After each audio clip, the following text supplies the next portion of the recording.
घाट त छ तर छैन अरू केही नि कहाँ छिर्यौँ केही थाहा छैन पुरै घना जङ्गलभित्र छिरिरहेको छ भने बसलेस छैन तर दसैँ बिदा जाडो बिदा अनि सब बिदामा आउने ठाउँ कति पछि आएको म 5 वर्ष पछि आएको 5 वर्ष भयो यो ठाउँ छोडेको पहिला मात्र बुवाले हेरिराख्नुहुन्थ्यो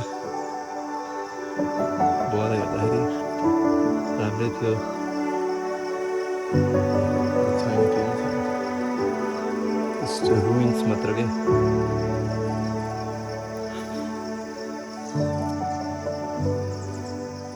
रुइन्स मात्र छ दिदी मलाई के अरे लगाइरहेछ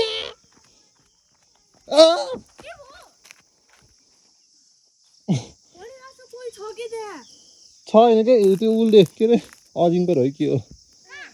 अजिङ्गर हो यो टाउको मार नाचिरहेको मेरो टाउकोमा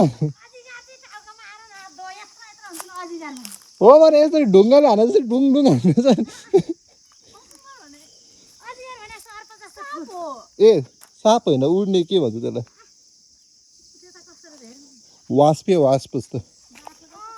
कहाँ जाने नजाम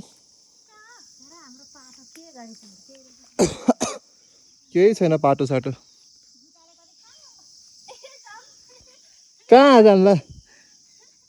नजान दिदी फर्किमा अब त्यही त चुप त्यहाँ मान्छेले झन्डै मारिरहेछ पहिलाको घर पहिला यहाँ नि थियो अर्को एउटा घर थियो यहाँ यो ढुङ्गा छ त यहाँ ढुङ्गा पनि यत्रो ठुलो घर थियो पहिला यहाँ आँगन थियो यहाँ बिचमा अनि यो हाम्रो मेन घर बुवा आमा माथि सुत्नुहुन्थ्यो तल खाना पकाउने ठाउँ भूकम्पपछि यता सरेको थियौँ एउटा सानो टुरो बनाएर तर छैन अहिले केही छैन अहिले काकाहरूको घर हो त्यो चाहिँ काका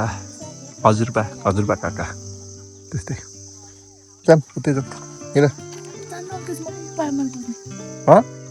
छैट न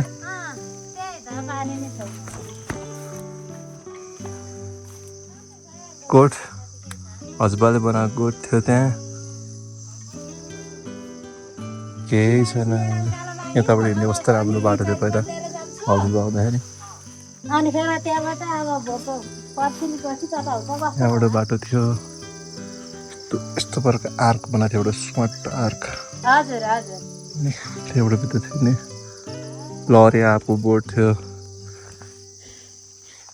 केही छैन रहेछ केही छैन भन्दा कस्तो झारा उडेको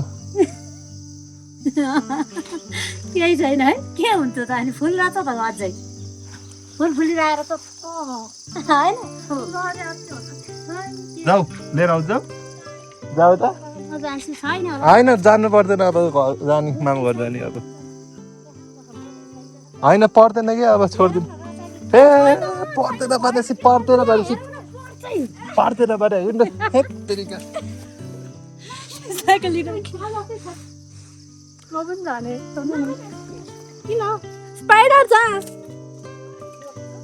छैन छोडिदिनु के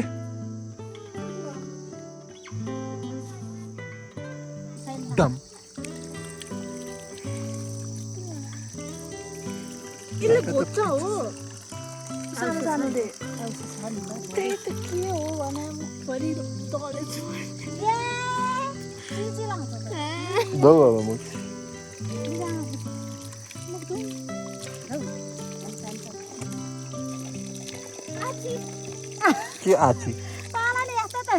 पानी लगाएको कहाँ मुखा लगाएर दलायो त नि सो यो ठाउँ चाहिँ मूल पानी हो यहाँ ट्याङ्की छ एउटा अनि त्यहाँबाट पानी मूलबाट फुटेर आउँछ यहाँ जम्मा हुन्छ यहाँबाट अनि जान्छ मजाले पाइपबाट। हाम्रो घरमा पनि पानी यहीँबाट नै आउँथ्यो पहिला, अब अहिले छ जाने बाटो छ होला, तर अब अहिले त कोही मान्छे बस्नु त्यही भएर छैन। तर जस पहिला चाहिँ त्यहीँबाट पानी आउँथ्यो। गाई चाहिँ हामी चाहिँ अब बिहेमा हिँडेको।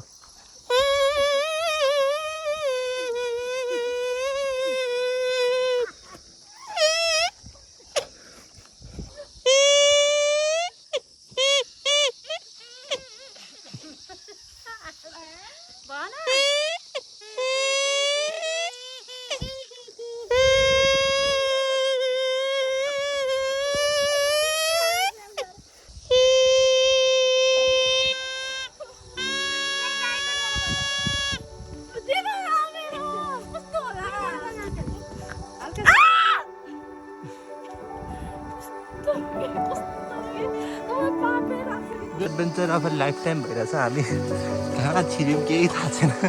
पुरै घना जङ्गलभित्र छिरेको छ हामी। गाइस खासमा चाहिँ हामी मामा बल्छन् भनेर निस्केको है, तर बाटै बुझेर हामी कहाँ मकै गाडीभित्र छिरेछौँ। निस्क्यो निस्क्यो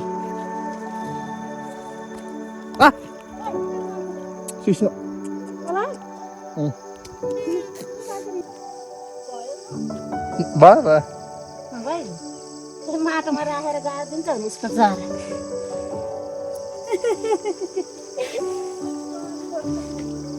जरा कसरी भयो त्यहाँ उसले माइजूले उखाला देखेन हो, त्यहाँबाट लिएर आएको होइन यो त्यहाँ बाक्लो राखेको यस्तो बाक्लो पारेको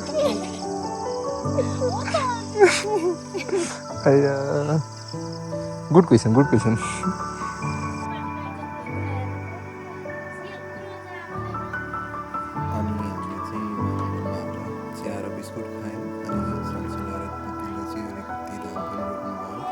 thank you for watching. If तपाईँहरूले हेरिराख्नु भएको छ भने